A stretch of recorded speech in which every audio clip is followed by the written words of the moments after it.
Genesis 31. Jacob flees from Laban.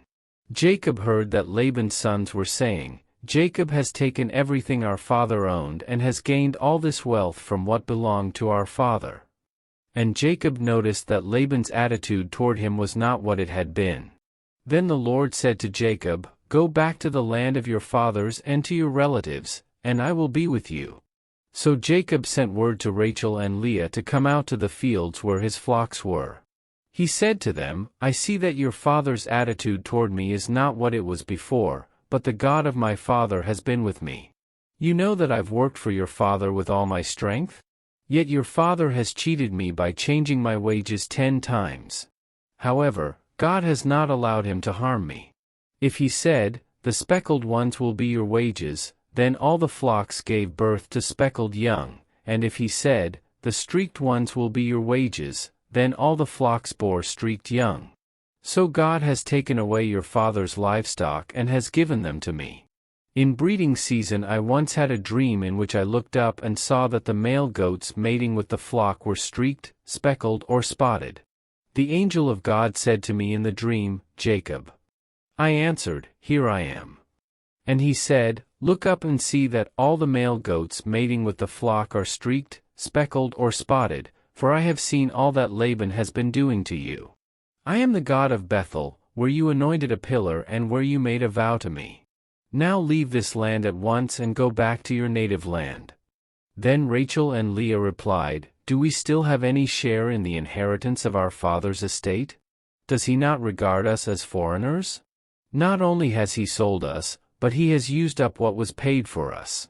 Surely all the wealth that God took away from our father belongs to us and our children. So do whatever God has told you.' Then Jacob put his children and his wives on camels.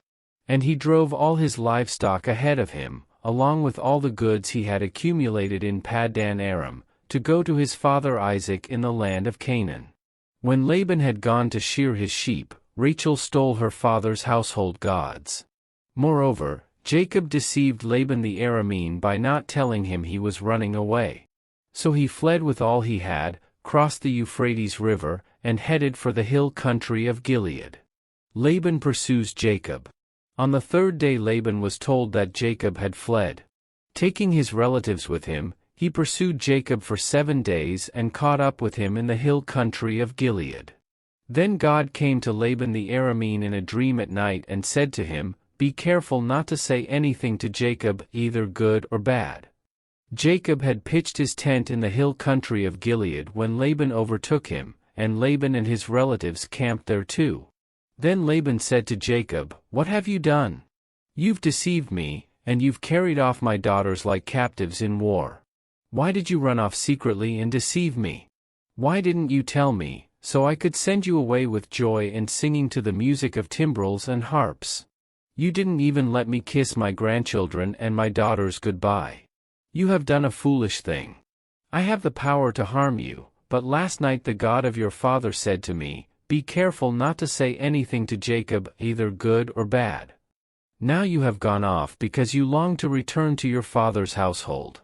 But why did you steal my gods?" Jacob answered Laban, "I was afraid, because I thought you would take your daughters away from me by force. But if you find anyone who has your gods, that person shall not live.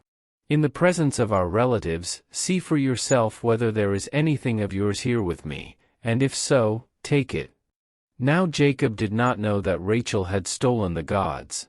So Laban went into Jacob's tent and into Leah's tent and into the tent of the 2 female servants, but he found nothing.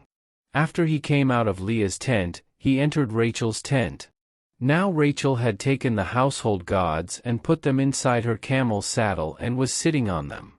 Laban searched through everything in the tent but found nothing. Rachel said to her father, "Don't be angry, my lord, that I cannot stand up in your presence, I'm having my period." So he searched but could not find the household gods. Jacob was angry and took Laban to task. "What is my crime?" he asked Laban. "How have I wronged you that you hunt me down? Now that you have searched through all my goods, what have you found that belongs to your household? Put it here in front of your relatives and mine, and let them judge between the 2 of us." I have been with you for 20 years now. Your sheep and goats have not miscarried, nor have I eaten rams from your flocks. I did not bring you animals torn by wild beasts, I bore the loss myself. And you demanded payment from me for whatever was stolen by day or night. This was my situation, the heat consumed me in the daytime and the cold at night, and sleep fled from my eyes. It was like this for the 20 years I was in your household. I worked for you 14 years for your 2 daughters and 6 years for your flocks, and you changed my wages 10 times. If the God of my father, the God of Abraham and the fear of Isaac, had not been with me, you would surely have sent me away empty-handed. But God has seen my hardship and the toil of my hands, and last night he rebuked you. Laban answered Jacob, the women are my daughters, the children are my children, and the flocks are my flocks. All you see is mine. Yet what can I do today about these daughters of mine, or about the children they have borne?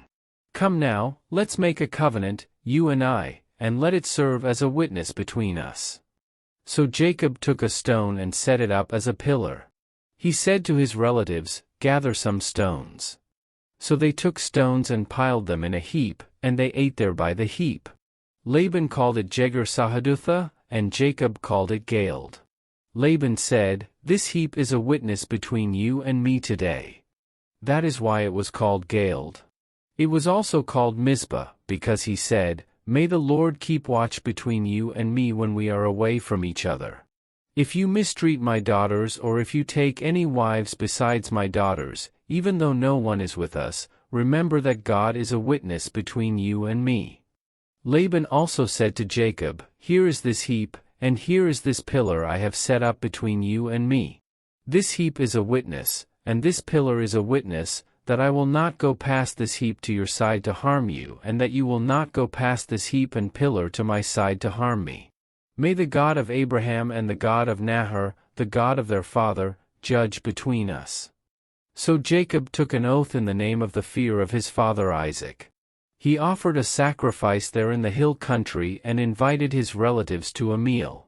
After they had eaten, they spent the night there. Early the next morning Laban kissed his grandchildren and his daughters and blessed them. Then he left and returned home.